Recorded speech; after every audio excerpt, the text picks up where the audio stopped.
फंस गईनी फगुआ में जीजा गाँव आई के तर गईल टोला भर रंगावा लगाई के।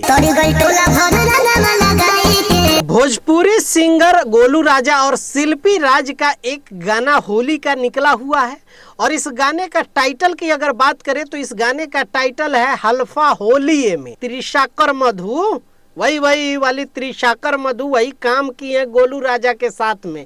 और जब भी गोल मटोल गोलू राजा और त्रिशाकर मधु जो वो वाली है वो जब भी काम साथ में जब करती है ना तो गाना साला हिट हो जाता है। पता नहीं है गोल मटोल गोलू राजा को देखने आते हैं कि त्रिशाकर मधु को लोग देखने आते हैं। काहे से कि इन लोगों की जोड़ी तो कहीं अच्छी नहीं लगती है, कहाँ गोल मटोला कहाँ वो तब, लेकिन जो पर्दे पे जो जोड़ी है ना वो बड़ा खास लगता है। गोलू राजा तो किसी को भी छोड़ते नहीं है, चाहे स्टेज पे हो चाहे गाने में हो।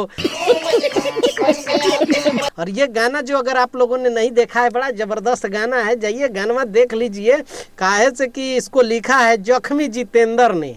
काहे भैया जख्मी जितेंद्र का है, जख्मी हैं आप, जख्म से भरे हुए हैं, होली का गाना लिख रहे हैं। आपको तो जख्मी जितेंद्र को सैड सॉन्ग लिखना चाहिए, आप होली का ऐसा गाना लिख रहे हैं। और इस गाने का जो म्यूजिक है वो आर्या शर्मा ने दिया है। पम्मी रिकॉर्ड से गाना रिलीज किया गया है और भौजी जो काम किए हैं वो तो जानते ही हैं आप, कोई परिचय के मोहताज नहीं है, त्रिशाकर मधु। तो जाइए अगर नहीं देखे हैं तो देख लीजिए, अच्छा गाना है।